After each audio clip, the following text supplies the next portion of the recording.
Hello there. 83. Oh,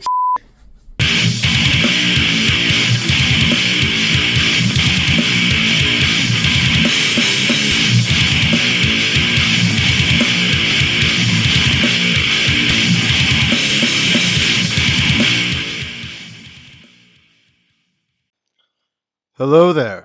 Again? In an effort to help you get to know me better, I thought I'd make this short video explaining my relationship to the Star Wars franchise. Is yours similar? Is it wildly different? Let me know down in the comments below.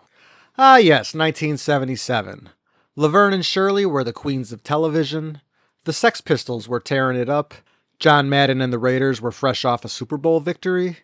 And of course, the release of the largest blockbuster of all time, Star Wars.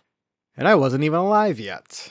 Yes, like an entire generation of Star Wars kids, I would not get to see the films as they were meant to be seen. Relegated to 4:3 pan and scan on VHS tapes that likely cost my parents $100 or more each, I would fall in love with the greatest trilogy ever made, sitting crisscross applesauce on the living room floor.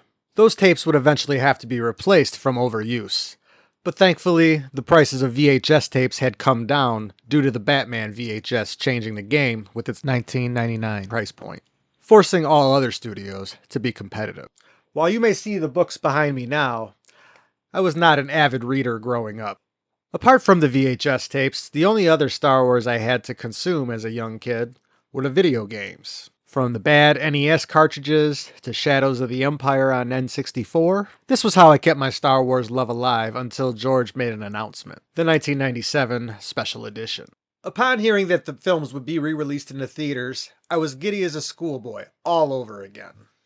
Finally, my opportunity to see Star Wars like it was meant to be seen, on the big screen. I would take this opportunity to see A New Hope 5 times in the movie theater, followed by Empire 3 times and Jedi 3 times. Of course, this would be at a time when an afternoon matinee cost around $3.25. Oh, how far we have fallen. I'm an old man! As I was coming of age, we were treated to the prequel trilogy. Like many, I was in awe of the stunning effects, visuals, and action that George put on the screen. I was slightly perturbed by the things that most people found bothersome, but we won't get into too much of that right now. While not as beloved as the original trilogy, I accepted the prequel trilogy with open arms. And I was extremely happy to see the first half of George's vision complete. And to be perfectly honest, one thing that helped me embrace the prequel trilogy later in life was r/prequel memes. I've never been the biggest Redditor in the world, but what a treat that page was when it first debuted. At this point, I didn't think we'd be getting any more Star Wars ever again. A truly disappointing feeling for me.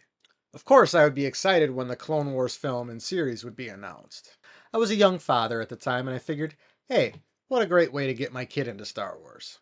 We were on board for about 2.5 seasons when, life happens, and the series did get a little bit stale for us. Of course, we would end up picking it back up in the future when we found out Maul had returned. I don't feel bad though, as I know I wasn't the only one who tapped out just before the series started getting real good. Well, fast forward to the Disney purchase of the franchise, I was extremely excited about this at the time. Anyone who knows me knows that I've always craved more Star Wars, and with the studio putting out MCU films like candy, I figured I'd be in heaven for some time to come. I enjoyed Episode 7 for what it was. As much as it may be a remake of A New Hope, it was a new adventure with new characters and a compelling setup for the next 2 films in the trilogy. Then, of course, Sith happens. This right here is the moment where everything went off the rails for me. The build-up at the end of Episode 7. Oh my god, what is Luke gonna say? How will he react? 2 years of speculating online, theorizing with friends and co-workers. And right here, Luke treats his weapon with the same respect that Rian Johnson treated the franchise, actively subverting all fan expectations while disrespecting prior lore. Now, we've heard all the arguments before, so for now, That's all I have to say about that. when this happened, we were still deep into Star Wars Rebels. Now, minority opinion, but Rebels is the greatest Star Wars animated show. This show helped keep my Star Wars love treading water, and I was deeply saddened when it ended. After the sequel trilogy debacle, and Solo, which I liked but didn't love, I was disenfranchised by my favorite franchise. It wasn't until The Mandalorian debuted that my love would return for the franchise, and even then, it would be 4 episodes in before I decided, alright, I'll give it a chance. I thank Jon Favreau and company for rekindling my love, because who knows where I'd be today without it. Now, not everything Disney has done since has been perfect, but for the most part, I've enjoyed everything they put out since righting the ship with a suit of Beskar armor and a little green ball of cuteness. In 2024, I had another bout of disenfranchisement. Not with Star Wars itself, but with the fans. Star Wars fans can be, as a huge fan of the High Republic Publishing Initiative, I blame you, Star Wars explained. But for real, thank you, Alex and Molly. I was extremely excited for The Acolyte to be released. While again not perfect, I thoroughly enjoyed the series, especially when it included book elements like Cortosis and Vernestra's Lightwit. The problem for me came with the constant complaining and review bombing week after week. With each episode's release, I went from enjoying interacting with fans online to just watching each episode and just being done with it. This carried over for a little bit as I didn't bother watching Skeleton Crew until a few weeks before Andor was released. All in all, I have a thirst for Star Wars content that could probably never be quenched, even at a time when a casual fan says, there's just too much to keep it straight. To you I say, come on over and we'll get your canon straightened out.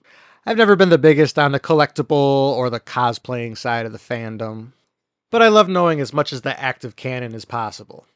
Heck, it's even won me a few trivia contests here and there. The prizes might have been only enough to pay the bar tab, but hey, it's good for a fun night out. In the future, I will make some more Star Wars content about individual films, books, or favorite episodes in the lore. With the lull leading up to the 2025 NFL season, this is a good time to cover some of this stuff before I'm up to my eyeballs in football. Thank you for stopping by. Please like, subscribe, share, and I hope to see you again real soon.